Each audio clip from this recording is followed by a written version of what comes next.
This is Michael Woodward, and this is episode 98 of the Jumblethink podcast. T-minus 10, 9, 8, 7, 6, 5, 4, 3, 2, 1.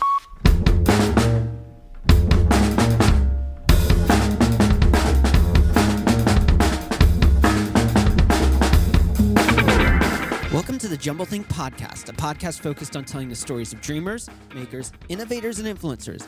Along the way, we'll give you some tips and ideas of how you can chase your own big idea and dream and create the world you want to live in.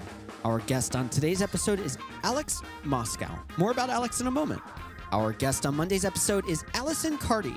Allison is a career truth teller. She helps others find a life that feels like their own, and she has served nearly 200 professionals find a career fit through her clarity process. Recently, she wrote a book called Career Grease: How to Get Unstuck and Pivot Your Career. She's been featured on the Fast Company, Forbes, The Washington Post, and The Muse. She's spoken at events for Harvard, MIT, Georgetown, the University of Maryland, and she leads a team of 6 career coaches and runs a 6-figure business. Make sure to come back on Monday for our episode with Allison Carty. Today's show is brought to you by FreshBooks.com. Get a free 30-day trial at www.gofreshbooks.com/jumblethink. That's www.gofreshbooks.com/jumblethink. Now let's jump into today's episode with our guest, Allison Carty.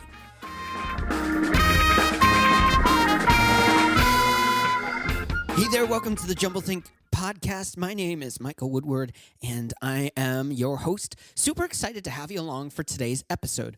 Our guest is Alex Moscow. But before I dive into sharing a little bit more about Alex, I wanted to let you know something pretty cool. It has been such a fun year creating the first season 1 of the Jumblethink podcast.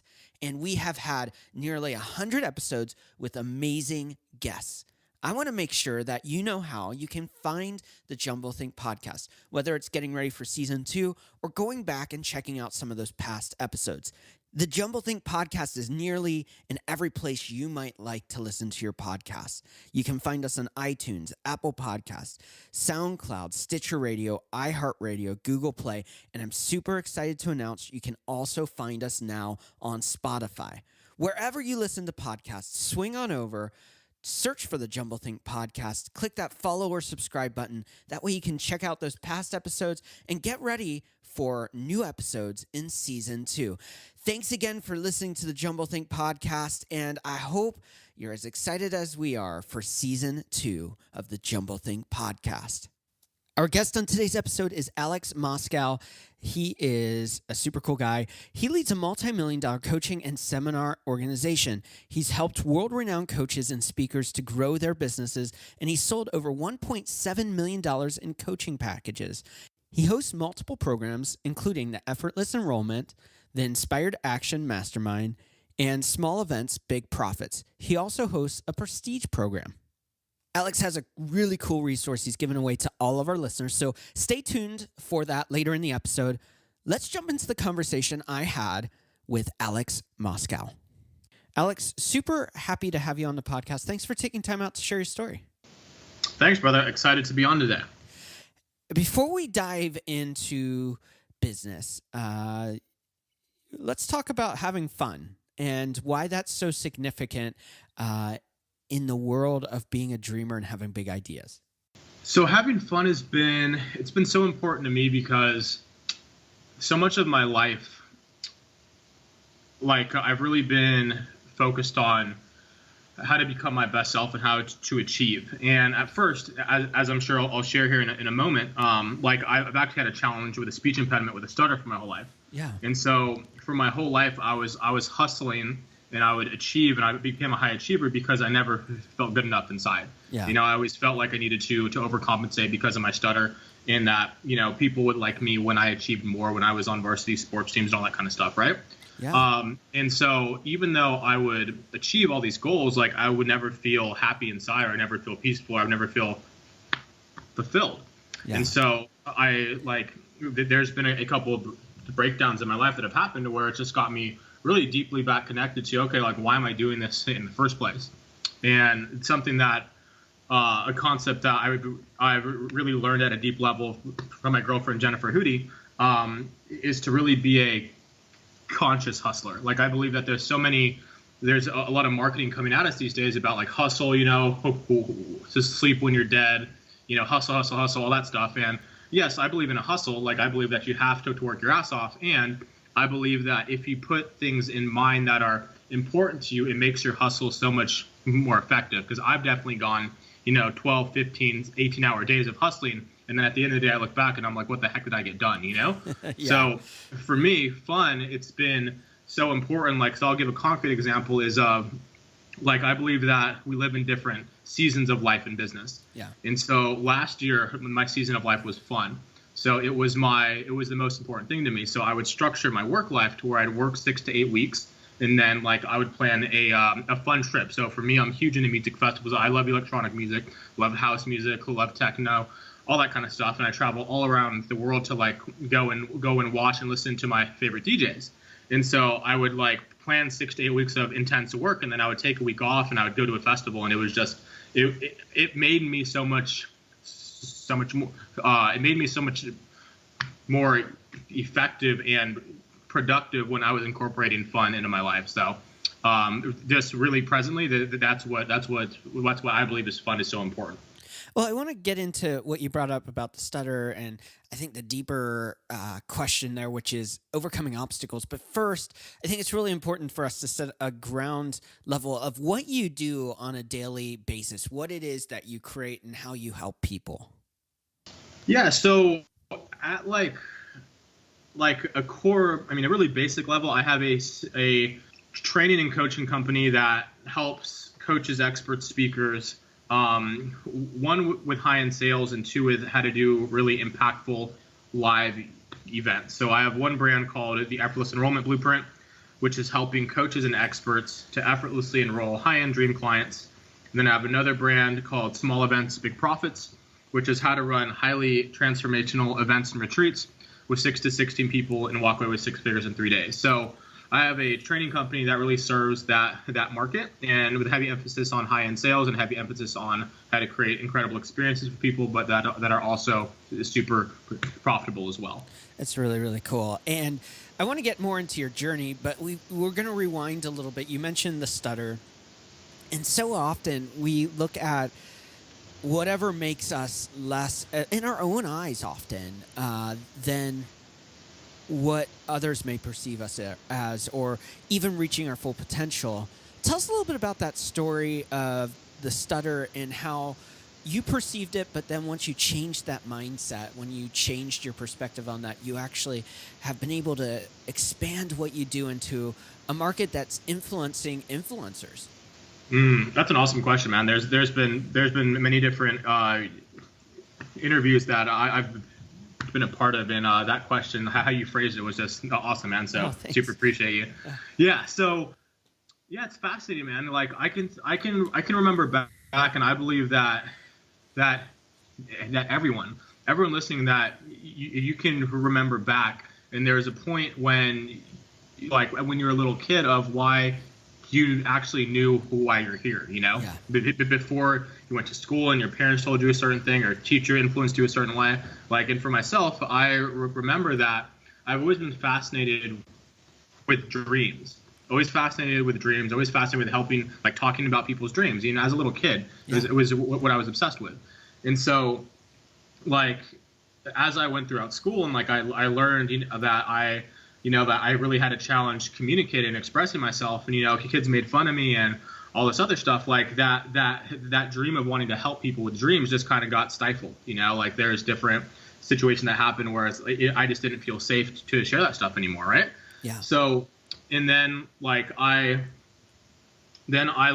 got into high school, and like I was still social, and I loved to create awesome social experiences. So I like to have fun and party as well. So I got into like planning parties, and for me it was a lot about creating the experience for someone, so somebody would come and talk with me, because as someone who stutters, I don't know how much you know about it or the people listening know about it, but I'm sure that you can imagine that going up and talking to a new person for someone who stutters is very, very uncomfortable. Right. A lot of resistance there. For sure. But yet, yeah. But yet to throw a party and have everyone come up and talk to me, that was a much easier way, or I felt a lot more comfortable with making friends that way. Yeah. So like I found different ways around it to get to fit into my comfort zone, Mm-hmm. And then so clinical speech therapy didn't really work for me, but I got into like personal development, when I was really young, and I've pretty much been in personal development and spirituality for my whole life. So that's really what's helped me, become more comfortable with myself, and therefore my speech is more fluent. And I went to a personal development event when I was 19 years old, and it really showed me that like it was so much around limiting beliefs and around the story we told ourselves. And it was pretty much, change our story and we can change our life. And so for me, like what I realized was I didn't need to change my stutter. I needed to change my story around it. Yeah. And so that was the first point of when I started to learn of like, wow, like if I started to change this and how I saw myself, and that I could still go after all those things that I want. I knew I always wanted to help people, but my story was like, if I can't even say my own name, how is anyone supposed to listen to me? There's so many other experts and coaches out there. Like, why would anybody could come and listen to me? Yeah, that's really good. I think so often we put our own barriers in our way. I think of so many stories of entrepreneurs or movers and shakers that have been on this podcast, and how the moment they change that perspective of themselves and how they viewed themselves, all of a sudden doors open for them to walk into their destiny, their purpose, and their passions. And so for you, as you've moved past those obstacles and reinvented how your story impacts you and rewrite the story you want to live, how can we as individuals who have these really exciting things inside of us, how can we start writing the story for our future? You mentioned that and changing your story. How can we start looking to the future and start creating the future we believe in? So what's been hugely impactful in my life is to make decisions from where we want to be, not from where we currently are now. Yeah. So to make decisions from that future self, it's like, okay, like, if you're just starting, like, so what would me at 6 figures do? Like, what type of actions would I take? Or 7 figures, or whatever that situation is for you, like wherever you want to be, right? Like, what would that version of yourself do? Right. And for me, like, what was the big shift for me is that I came to a point where I was no longer willing to let my own bullshit get in the way of me helping other people. Okay. Like, I had to get out of my own way, because it was really all stories. It was all my own story, like of that. I thought people were going to judge me, or they're going to think I'm stupid, or I was handicapped, or something was wrong with me, and they weren't going to listen. Right. And what I noticed was that as I started to get out there more and I started to just talk to people more, like they really didn't care if I stuttered or if I didn't. Right. So all that was made up. It was all in my head, It was all my own projection of what that is. And what I found in working with, thousands of different entrepreneurs is that many entrepreneurs, they have that same concept of their fear around even starting, because especially with high achievers, is that they want it to be right. They want it to be perfect, right? So I would say like my biggest breakthrough that's around creating a different story is you probably heard this a lot, and many of the influencers on this podcast probably share this, but fail forward fast. Like, I believe so much is learned from the action we take rather than it coming up in our head. Like, I believe that we gain so much more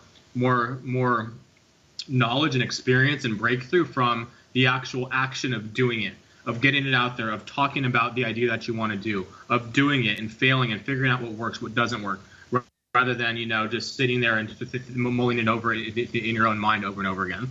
Well, and I think that's so important, that failing forward, because fear often, whether it's the fear of the future, whether it's a fear of failure, whether it's a fear of even success for some people, that fear then paralyzes us and it keeps us trapped where we are today. And I think it's so important that we start changing that philosophy, just like you're sharing, and really say fear is it's a good measuring stick of moving forward. If something scares us, it might be an area that we could push forward into and see amazing things happen. Yeah, absolutely. Fear is an interesting one. Like what I've learned from Jeff Spencer, and Jeff Spencer's he was the high performance coach to Tiger Woods, to Lance Armstrong, when Lance Armstrong was clean, and like people like you too. And what he shared was that like this is also before Tiger Woods was winning all this shit too. But basically, what he shared though was that like everyone like because I asked, I was like, when Tiger's up there going to sink that putt, like does he have fear? And then he shared, and what was so impactful for me was that our bodies have a natural physiological reaction when something's important to us. Like it's a natural physiological reaction. The thing about the top performers, the top athletes, is that they don't label it fear. Yeah. It's just a source of energy. Yeah. And what you choose to label it as is so important, so impactful, whether it's excitement or whether it's fear, you know? So what the top, athletes do and the top performers do is they actually channel that to use that energy to get what they need done, rather than like them resisting and pulling back and all that stuff. That's really good. We talked about crafting story, and so much of what you do, whether it's helping coaches, whether it's helping speakers, whether it's helping people putting on events, is creating a narrative. What are some tools that we can use, maybe story crafting tools that help create a narrative that really engages others to be drawn into our story so that we can engage and help them with their story? Yeah, so like I believe story is so important, especially in this day and age. As far as marketing goes, I believe in marketing, like our like your story is what's going to connect to your perfect client. Mm-hmm. And when you're telling your own story, is like I would invite you to write out what your story would be. And if you follow, I mean, there's many people who teach story. Like I'm not the story expert by any means, but like if you follow a common one, which is the hero's journey, right? Yeah. So the hero's journey is like there's a call. If you break that down into three parts, it's the call, the pit, and the breakthrough. So there's a call that happens in your life that calls you to a higher level of leadership or calls you to a different, that starts you on your journey. And when you're on your journey, you go down into the pit. And I would say like one of the biggest things for me has been to, when you're in the pit, to share the uncomfortable part. Like that's what makes it relatable to people. And one of my story coaches, Bo Eason, he says the more personal you can make your story, the more universal the story becomes. That's good. So the more personal you make your story, the more universal your story actually becomes. So for me, like when I tell my story about when I stutter, like when I tell it from stage, like I go deep into like what it was like of being there in my 5th grade class, my first experience. And I'm sitting there and we're playing a game called Who Stole the Cookie from the Cookie Jar. Okay. And we're going around the room and if you don't know that game, it's a game to learn everyone's name. Yeah. So it goes, who stole the cookie from the cookie jar? And so when it gets to me, or it's going around and it's Jonathan, Sally, and it gets to me and I go,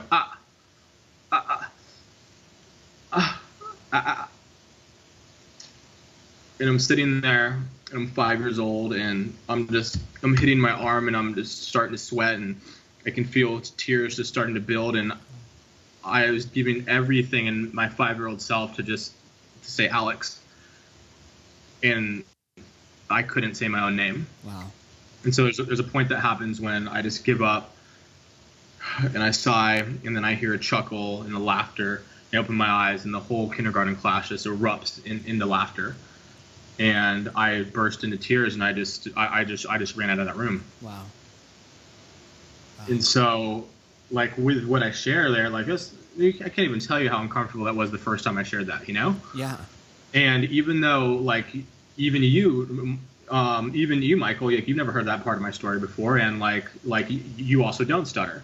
And, like, I'm sure that you're sensing that, like, you have a deeper understanding into who I am, Yeah. And into, like, what I've gone through. And, like, it's also not that you stutter, but I'm sure that, for those people listening, you included, is that there's some part of your life that you've gone through where you've come up to some type of big challenge, yeah. Or you've been made fun of, or, something has happened like that. So with story, like the vulnerable piece is so, like, for me, it's been like so important, like to really, number one is to just like, I feel like it's so important for me to tell, because like I'm huge into spirituality, right? So big into personal growth, some pretty out there woo-woo stuff, and also some really grounded neuroscience stuff. Yeah. So I believe like a part of my like life's path and my purpose is to share that part of my life, because there's so many people who have all these different stories around why they can't go out and create their dreams or create a business, or, they have all these different limiting beliefs. And like,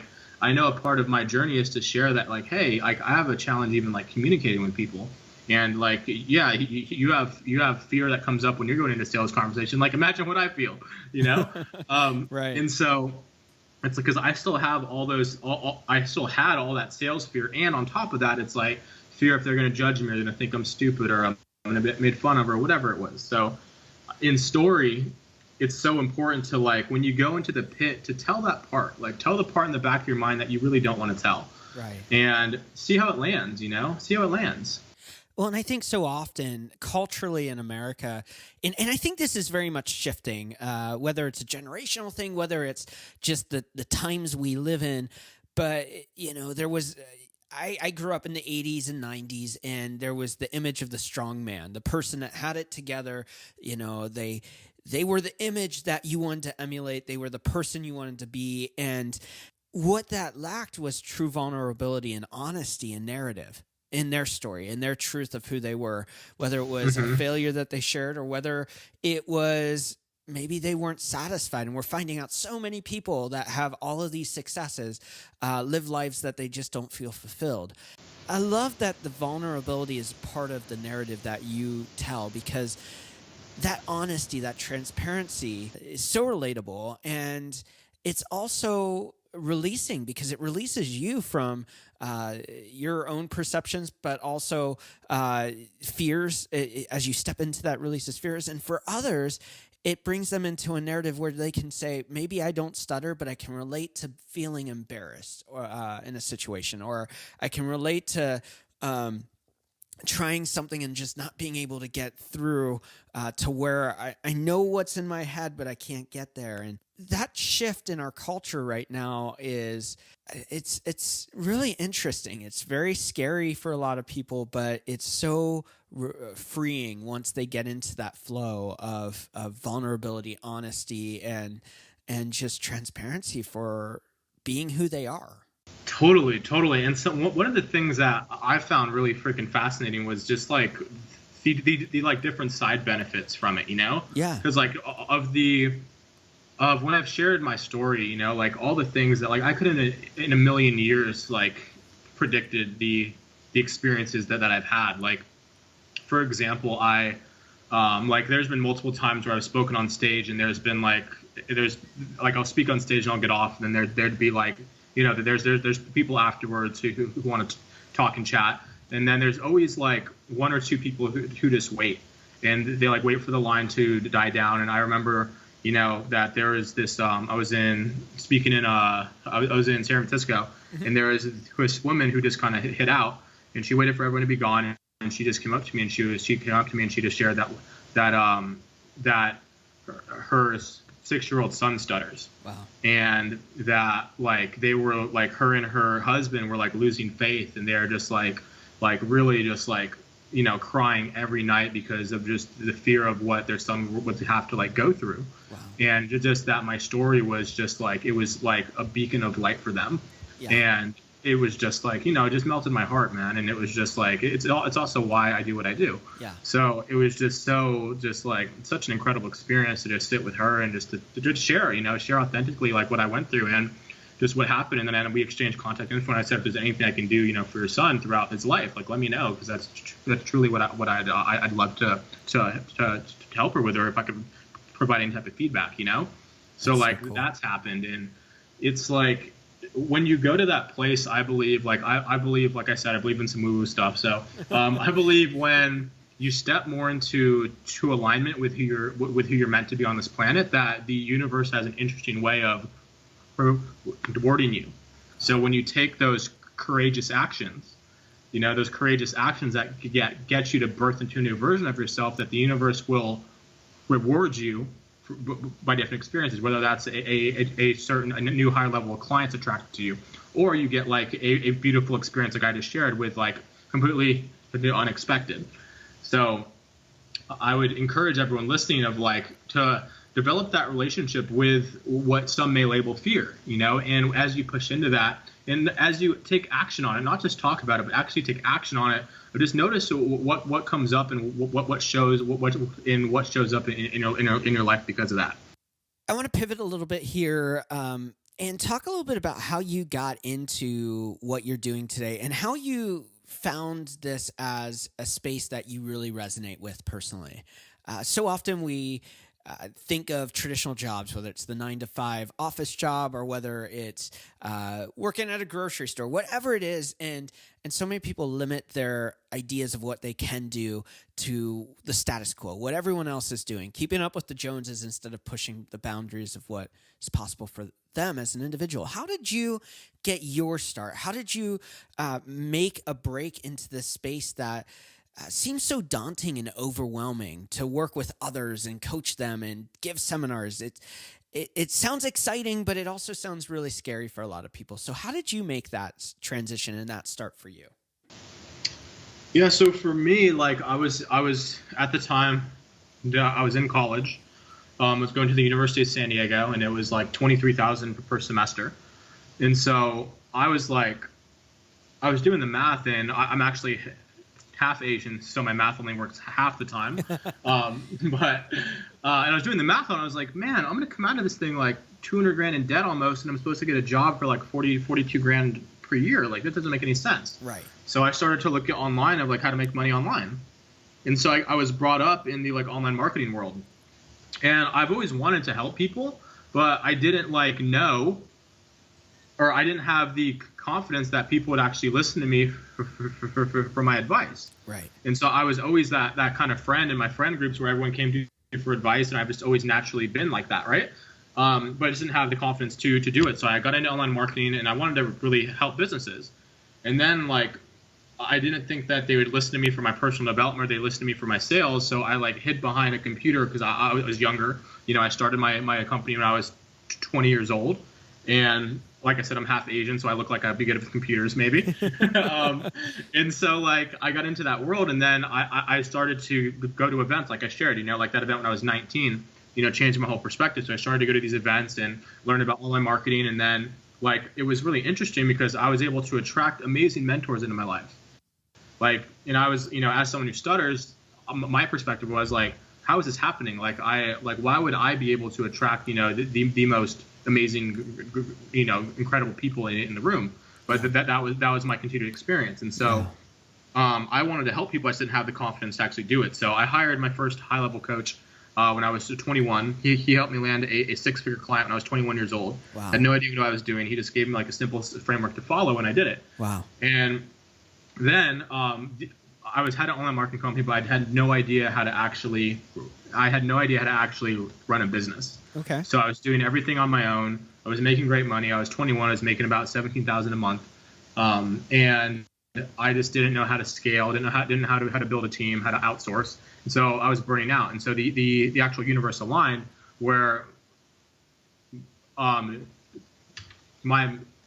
mentor Ted, he fired his staff, and I fired all my clients, and he asked me to partner up with him. Okay. So he had a business that was coaching coaches. And so that's where I always wanted to do something in the coaching space, in the seminar space. I just didn't have the confidence to actually do it myself. So I went to go work with him, and I was his first employee. And when I first started, there was about $6,000 in the bank account. When I left, there was multiple seven figures 4 years later. Wow. That's really cool. I want to dive into your programs in a moment, but first, before we kind of get into that, one of the things we were talking about offline before we got on was how you love what you're doing, and part of the reason that you love what you're doing is it gives you the lifestyle and the freedoms to do what you want to do, not just in the world of business, but also the lifestyle outside of that. As individuals, so often we take jobs because of how it pays or what it looks like on a resume. But I love that you're looking at what you do as a holistic picture, not just the work, but also the personal life and everything like that. How can we start finding jobs or creating jobs or doing things that allow us to have the lifestyle that we can live today instead of waiting for that day when we retire? And we're probably too old to do anything anyway. So, yeah, like I think having a vision is so important. Like, in having a vision that's really inspiring. Like, I believe your vision should inspire you to like jump out of bed in the morning each day. And that vision also usually doesn't come like overnight, you know? It's usually like through a set of processes that you take yourself through, or it's just having the awareness is the first step.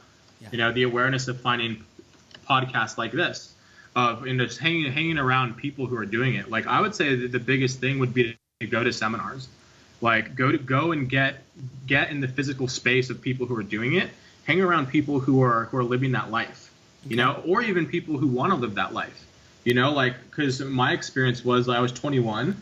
And even at that age, like, I was living a double life basically, because I had my friend from college who still went out and got bottle service and freaking partied in drugs and alcohol. Right. And then I was going to like business seminars where people who were like, you know, 2 or 3 times my age were coming to me for advice on marketing. And like, so I was literally living 2 different lives, you know? Yeah. And like, I didn't really accept it for a couple of years, but like to really surround myself more with the people who I wanted to really be like, you know, like it's said so often, you are the average of the 5 people who you hang out with the most.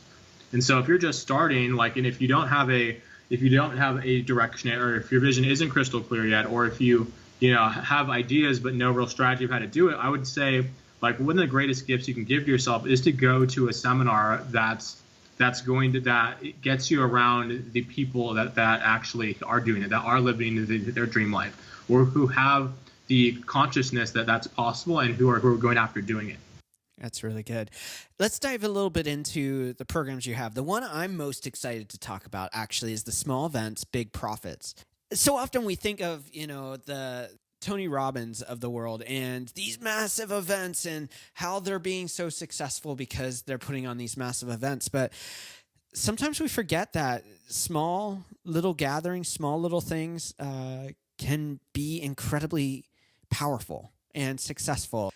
Tell us about that program, what it does, and some of your thoughts about some of these small events, how you can do it, and how it can become profitable for you.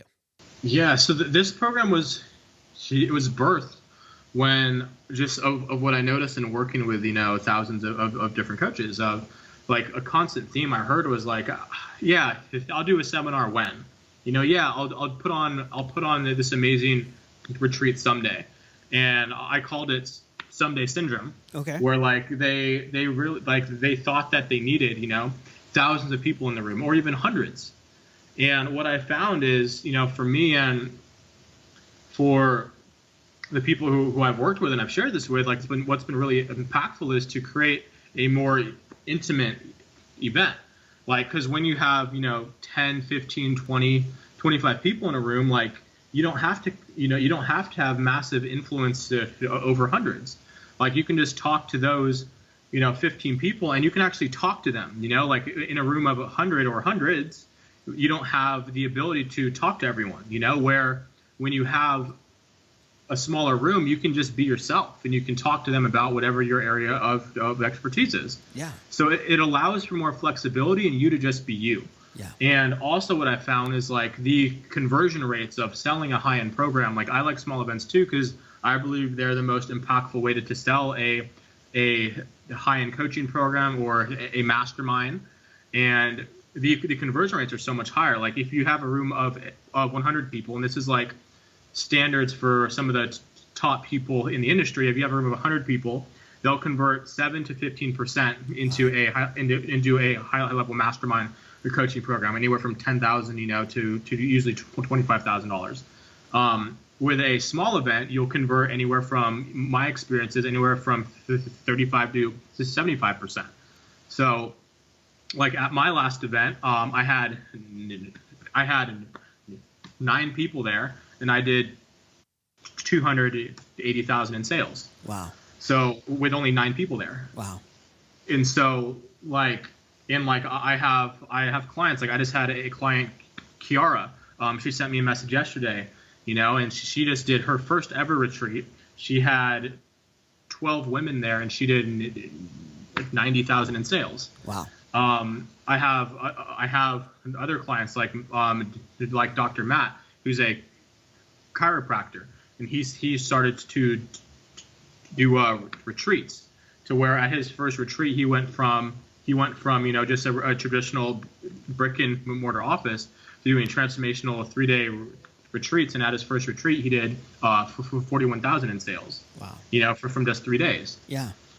So the smaller events, I believe they provide more flexibility for you to just be you, and your clients get to experience in that way. And then you also know if they're going to be a fit or not, because after spending 3 days with you, they're either going to like you or they're not, which is great. Right. Which is great, because if they don't, at least you know, and that they're not a fit, and then you can send them to somewhere else where they can get the support with somebody who's more aligned with them. Yeah. How do you find people for these events, to come to these events? So my experience has been that most of the people who I come with, or who come in contact with me, they have about $40,000, $60,000, $100,000 sitting in their current warm network. So they have that sitting in their current warm network, and they're sitting on a gold mine basically, but they're mining for gold with a teaspoon. Yeah. So it's being able to craft the offer that's attractive to a higher end client. Like high-end clients don't invest in lower end programs. Right. So like a $7 PDF or a $37 ebook course, or $97 video courses, that's not what high-end clients are looking for. They're looking for the highest level of value, and to go after and to solve the challenge that they have. Yeah. So my experience has been going after someone's warm network is the first place to start, and then you can go to like different strategies like speaking at events or joint ventures or Facebook ads or different types of online marketing. But where I usually start everyone is going out to their current network already. Tell us also about your Effortless Enrollment program and also your Effortless Enrollment Blueprint. Yeah, so the Effortless Enrollment Blueprint is when I left working for my mentor, like I really I had over 20,000 hours of experience in building a coaching business. Not just with his, but with all of his clients too. Right. So I wanted to I was like, out of everything I could teach, what I want to do, and I said I wanted to create a program that was most impactful for coaches and experts. And what I learned was, or what I discovered after working with these 1,000 different coaches, is that if they didn't get clients, their clients' lives didn't change. So sales it's so crucial.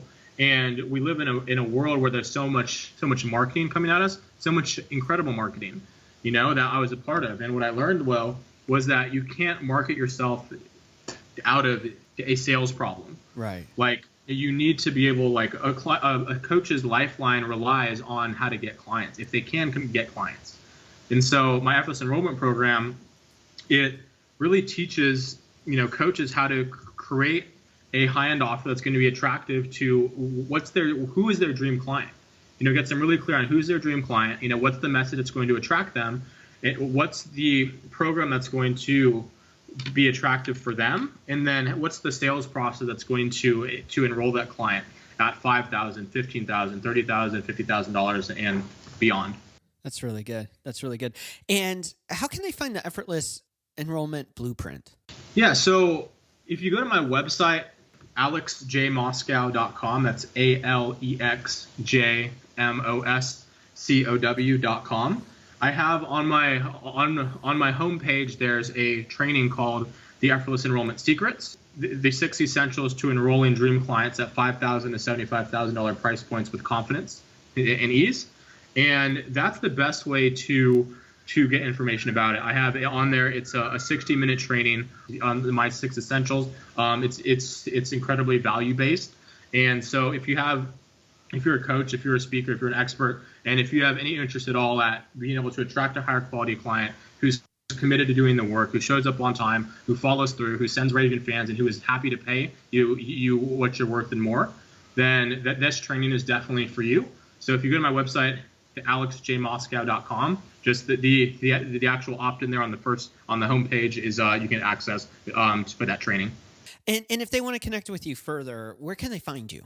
The best form is going to be Facebook. So you can go to facebook.com/ Alex J Moscow.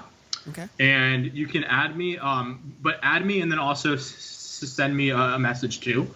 I get a decent amount of friend requests each day. But if you send me a message, then in addition to your ad, then I'll see that and I can add you. And yeah, any questions you have about anything I shared or anything further, I'm happy to help. Let's dive into some rapid fire questions as we move towards the end of this episode. Let's do it. So the first question is, what is one tip you would give someone with a big idea or dream and they simply don't know where to start? I would get it out to the world. So Okay. whether that's on Facebook, it's tell someone, tell someone who you trust. Facebook is an interesting part. Like, it's like if your friends on Facebook would be a good source for that, then use Facebook. If not, then don't use Facebook, Yeah. Like with ideas, like I believe, one of the biggest shames on the planet is all these great ideas that are that never get out because no one ever tells anyone about them. Right. So I would say communication around it, whether that's friends or somebody who you trust. What's one change you'd like to see in the world? More people being aware of what their gifts are. How can they become more aware of those gifts? Can I give a short exercise? Yeah, absolutely. Awesome. So this is something that I do in my my first module of the Effortless enrollment program. Okay. And it's called the gifts email. Okay. And the gifts email, it's an email that goes out to your top 5 relationships. If you want to be an overachiever, you can send out to your top 5 personal relationships and your top 5 business relationships. And the email goes something like this. So I'm not going to go over it. I'm not going to go over it too slow because this is going to be a recording. You can go back and listen to it. Yeah. So it's going to go something like this. It's like, hey, so-and-so.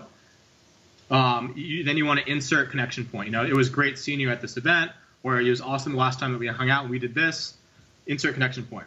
Then you want to insert why you respect their feedback. Like, I really admire how you show up for your business and how you show up for your family. Like, I really appreciate that about you. Then this is the part that's important. I'm committed to taking my mission and passion out to the world in a much bigger way. I'm curious, from your perspective, what are my gifts? What are my strengths? What's fascinating about me? Okay.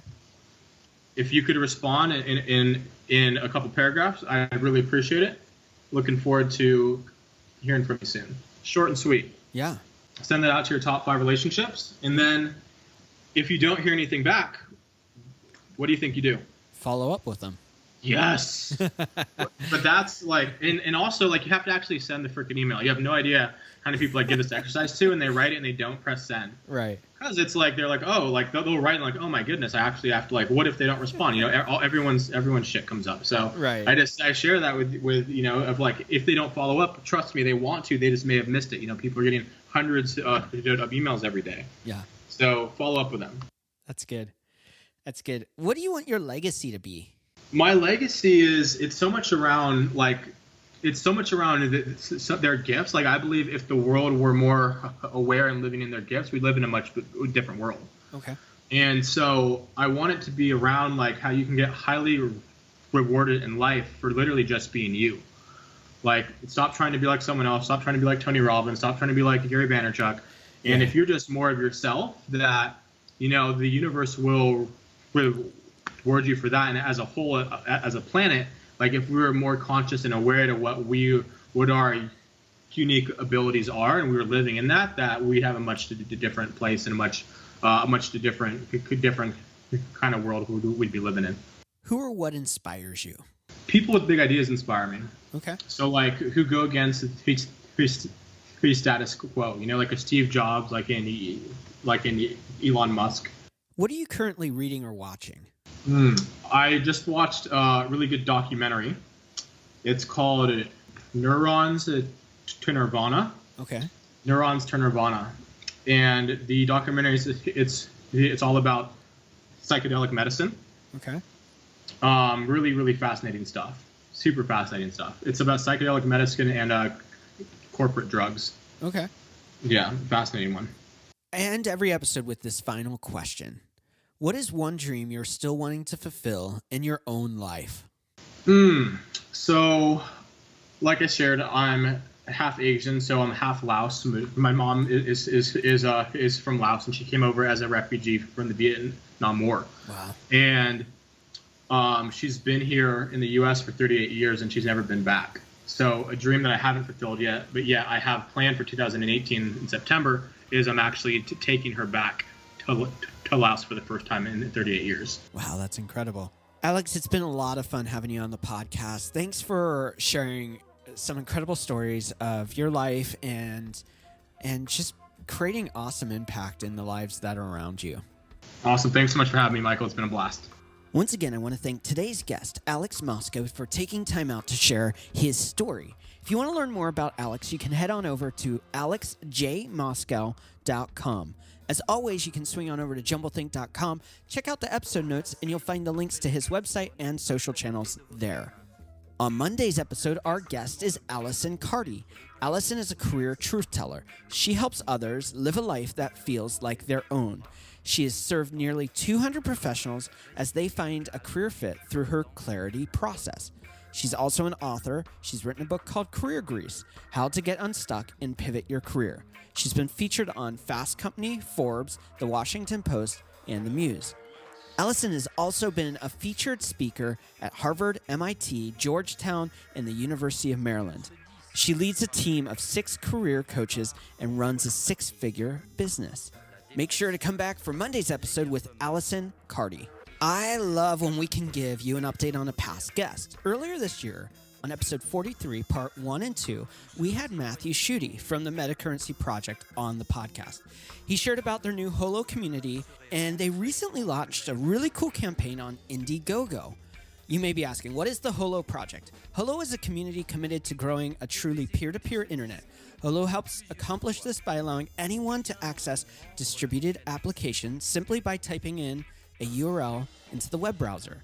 They believe that when everyone can explore the distributed internet, the internet will shift and change the world in powerful ways by empowering individuals, fostering trust, and helping build thriving communities. So how can you learn more? Swing on over to holo, HOLO.host. That's holo.host to learn more about their community, what they're creating, and how they're changing the face of the internet. For you, the listener of the Jumblethink podcast, FreshBooks is offering a 30-day free trial to give you the opportunity to try out their services. FreshBooks is the easy-to-use invoicing software designed to help freelancers, small business owners, and entrepreneurs to get organized, save time, invoicing, and get paid faster. FreshBooks is built to support the needs of growing businesses just like yours. On average, customers double their revenue in 24 months. FreshBooks can also help you spend less time on the boring tasks like paperwork, invoicing, and reconciling your expenses, and freeing you up so you can spend your time on the parts of the business you love. To learn more about FreshBooks or to start your free 30-day trial, just go to www.gofreshbooks.com/jumblethink. That's www.gofreshbooks.com/jumblethink. I want to thank you for tuning into today's episode. It's been a lot of fun. I hope you've taken away some great steps and tools that you can take on your journey of chasing your own big idea and dream and changing the world around you. Lorsque vous aurez bien saisi la technique et que vous serez maître de votre corps, vous pourrez vous décontracter même en travaillant.